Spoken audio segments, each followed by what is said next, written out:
Good morning, good afternoon, and good evening, everybody. Thank you for tuning into another Supatease video. And now, obviously, we did not see any official updates towards class changes or PvP systems or MMR or current rating this week, but I do think that there are some substantial problems and some minor tuning adjustments that could likely improve the game a significant amount. So I went through and quickly listed some of the changes that I would make to the game. I'm interested to see if you agree with my line of thinking here or what you would like to also see changed with the game in the comments down below. The first thing is that I would have 3 overarching PvP specific changes. So Battleground, Blitz, MMR, and current rating changes normalized with other rated PvP brackets. If you beat a team with significantly more MMR than your current rating, you gain the appropriate amount of current rating relative to what you would expect from other rated PvP brackets. And what I mean by this is if you're currently sitting at 1500 rating, but you are playing at 2500 MMR and you win that game, in every other rated PvP bracket, you would get a significant amount of points for beating a team that's supposedly colossusly above where your current rating is currently at. And right now you don't. You pretty much get uniformly the same amount of rating no matter what it seems like, no matter what it is for your opponent's MMR, and it seems to be not consistent with what you would see from rated arena specifically. And I think this is causing a lot of players to give up that don't have a tremendous amount of time to sit and queue multiple games in a row in order to start getting any sort of rating. And it just seems really inconsistent with the other brackets. So I think for uniformity and consistency and for the mental well-being of the players that are engaging with the system, that it needs to be made universal, and the amount of MMR and rating that you get is the same across all of the rated PvP brackets. I would then also increase the weekly MMR injection. So basically every week your MMR will go up slightly, and you'll notice that the whole tide of the entire player base goes up week to week. I feel like it's just not increasing enough week to week. You don't really notice it. I would increase this by a small amount. Now 10 rating is obviously like maybe an arbitrary number. I'm a bit worried about increasing it too much than everybody's 4K rating, but maybe 10 rating is enough. It seemed like a good number when I was looking at it initially, and that's why I've decided to put it at that number right here in this post. But yes, I think weekly MMR needs to go up a tad. Maybe not a huge amount, but by a tad. And I think at this point, just uncap Conquest. And I know it's in their schedule. I think it's literally like maybe 1 or 2 weeks away from actually becoming uncapped. But I'm saying for like future seasons, I think it's like this week specifically is actually the week that Conquest should have uncapped. And it feels the best for like wanting to explore into different alts. And depending on the class changes that happen through that season, if you feel like your class is no longer competitively viable, you have the option to then move over to something else and start really playing alts, because it feels like this is kind of the point in the season, naturally, at least for myself. If you disagree with me, let me know in the comments down below. But my experience now is like I just want to start playing a lot of stuff, and I feel hindered by the fact that Conquest is capped currently. So I think it's like around this time where uncapping it would be better. It obviously wasn't too far off, given that I think it is going to uncap based on their schedule within a week or two, and this is like a very minor thing, but I feel like every week really matters as far as player retention and keeping players engaged, and I think like that small adjustment in the schedule would likely net some really big positives for the future and future seasons. Now we got class changes specifically.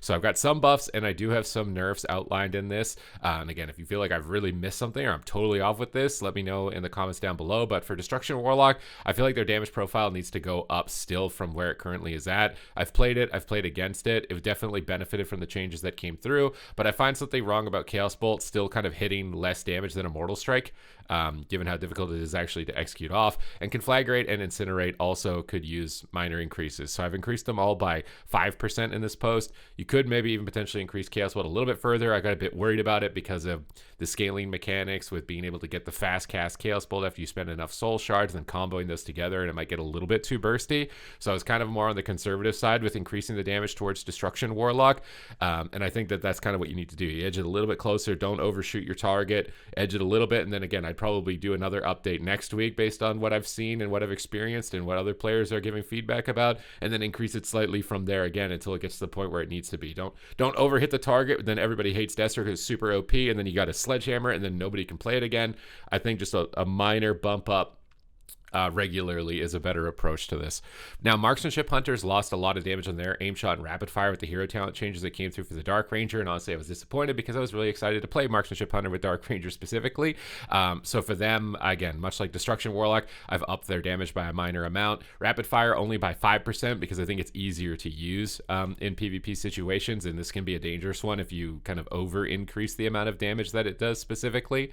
But aim shot is a bit harder to get off. You're stationary, it has limited charges, so I increased aim shot by 10% specifically. And much like Destruction, this is like this might not hit exactly on the target onto the weak, and it likely will need like maybe another bump up, or another bump down depending on the spec that you are. But I think that this is kind of the approach that would likely lead, you know, a week or two. And also, even though it's a minor change, the players who play these specs see that it's like, oh, my spec's getting attention, I'm going to keep playing, as opposed to they don't see anything and then it gets a massive buff and then everyone hates it because it's super overpowered and then everybody leaves it because it gets over nerfed. I don't like that approach to it.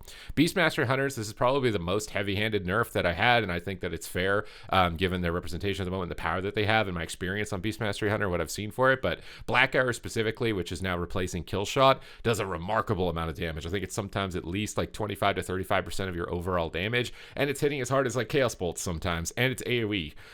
So for me, Black Arrow is like the main culprit that you should target for Beast Mastery. Beastmaster is supposed to kind of be like this sustained build up of like this army of pets that kind of overwhelms the target, but Black Arrow's burst damage and it's instant, the value they get from it being instant and AoE, I think is just a little bit too high, and that's for Battlegrounds or Arena specifically.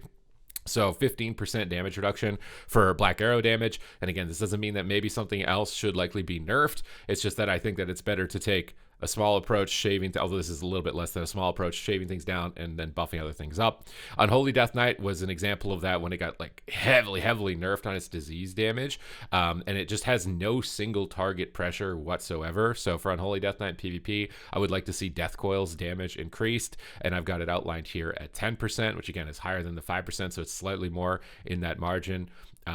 Specifically for Death Knight, and I think Unholy Death Knight is actually weaker than Frost. It might even be weaker than Blood Death Knight, and I'm actually keeping my eye on that because some tank spec stuff is really starting to get out of control. I think there's some real big tank spec shenanigans. I'll probably be able to play a video here of some of the shenanigans that I've seen, but some specs are like absolutely one-shotting. I'm really worried about that because it's like the game feels like it's getting into a decent spot. It's only a couple of tweaks away, system change fixes that can be applied to future seasons away from being in a really solid spot, and I would really hate for some random tank shenanigans to come in here and just like totally throw a wrench in that plan. Havoc Demon Hunter, I've outlined them. Basically, Havoc Demon Hunter, I feel like it needs to hit a certain damage threshold to feel like it's competitively viable in PvP, so I've increased Blade Dance damage. This would also include the modified version when you're in Metamorphosis by 10%. Chaos Strike damage increased by 10% as well, including the Annihilation Metamorphosis. Along with that, so just bring up their raw throughput. I think targeting these abilities, because they require active management and being on the target in order to actually field them, would be better than buffing like some of its dot damage or some of its range damage like I-Beam or something like that. I think it's much healthier to buff its like melee range damage. So it's like if you're a good Demon Hunter, you know how to maintain uptime and avoid crowd control, you're rewarded for that specifically. And again, these are things where it's like, maybe it's not enough. Maybe we should look at defense as well for Demon Hunter and bring up some of their tankiness by a moderate amount. But at this time, I felt like this was like a good step to take it, and probably numbers that are big enough that people will be like, oh, I'll try and get my Demon Hunter back. Now, Holy Priest is a specialization that kind of gets like a lot of criticism towards being like completely unviable for some reason. I don't think it's actually that bad. I played my Holy Priest. I tried Disc and Holy. I played it in full greens, and it wasn't actually that bad. The main focus point that I would like to focus in on is its mana. So relative to other healers, it just feels like you oom significantly faster than every other healer currently. So I think targeting their mana regeneration and getting that to more of an equal front with the other healers, this is probably maybe too conservative of a change, increasing it by 5%. But again, I'd rather not get to the point where Holy Priest now they don't run out of mana and we have to wait forever for the game to end. So it's like a dangerous risk. I'd rather increase it by 5%, see where it lands, play it out for a week, and then move from there. Holy Paladin, I think that nerfing Holy Shock healing specifically, nerfing the instant cast healing is going to go a long way. I feel like Holy Paladin is kind of just like bulletproof in that sense, that it can get away with a lot of stuff because it's just able to top its allies without really too much risk a lot of the times. And I've seen like it's evolved Avenging Crusader builds that are starting to come out, and I kind of had my eye on that. I don't really want to over nerf healers because there's already not a lot of them playing the game. And if you over nerf them, especially like one spec, and all those players decide to stop playing, then the queues are going to get longer. So I think when you're nerfing healers, you got to be really delicate with it. So I really just went only after Holy Shock, reducing its healing by 10% because it's the main kind of targeted spammed heal that is instant cast. And I think there are other things that could get targeted, but we'll see where it lands because I also have some buffs to other healers that could potentially equalize some things out as well, like Restoration Shaman, which I targeted some of the more easier heals that they have because Restoration, unlike Holy Paladin, doesn't have the ability to like instantly top people on its team almost ever. So giving it more kind of easy access healing, making it better for new players, I think would be important. So I increased Healing Stream Totem by 5% and I increased Riptide by 5%. For them specifically, I think that would be good. Buffing some of the easier heals for new players so more people want to try and play it. And these are typically heals that when they are overtuned, Resto Shaman completely takes over the meta. You have to be a little bit careful with it. That's why I only increased them by 5% at this time on this weekly reset. For Elemental Shaman, I wanted to target the talent Elemental Unity and reduce it by 50%. And that number seems large, but it's a talent that basically when you have an elemental out, it increases damage. So if you have Nature Elemental from Stormkeeper, increases nature damage by 10%.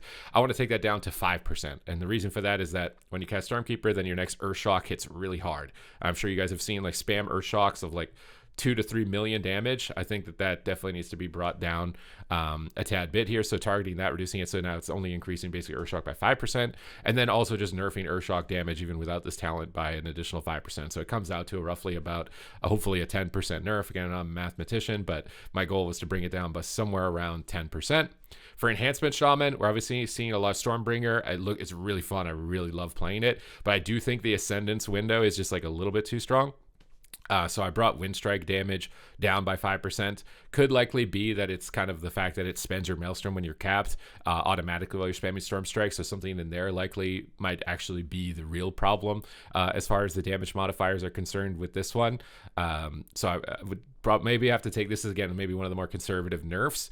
But I think it's better to go on a conservative side and be a little bit less than over the top with it. So I think that's a better approach, but something around Ascendance definitely should be looked at, specifically for Enhancement Shaman.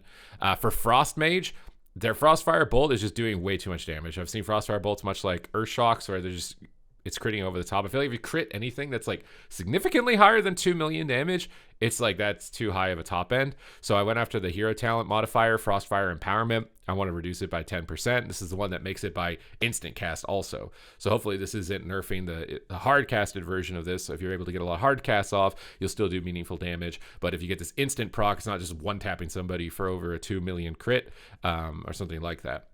Now for Arms Warrior, I think that Arms Warrior obviously it's fun now. You get to one-shot people, but I think it's maybe a bit unhealthy. So I think increasing their defense through Ignore Pain, active mitigation. I really like buffing active mitigation PvP, where you're using a resource and judging whether you want to use it to do damage or to make yourself more durable in a moment is a lot better and healthier for the game than something that's just passive, like Second Wind, that just turns on and starts healing you. So Ignore Pain, absorption effects increased by 10%, Mortal Strike damage brought down by 10%, and then I thought Ren damage going up to compensate by 10%. Because I've always really liked the Arms Warrior in PvP that was kind of about swapping targets, getting bleeds up, and kind of really smashing down with crits in between. So that's maybe more of a personal preference as far as play style for Arms Warrior, but to me those have been like the most fun times to play it. Something like Warlords of Draenor or Arms Warrior, for example. And if you played Arms Warrior throughout multiple expansions and you get what I'm saying, please let me know in the comments down below. But that's kind of my thought with this, is like bring down some of those obscene level crits that are hitting over 2 million,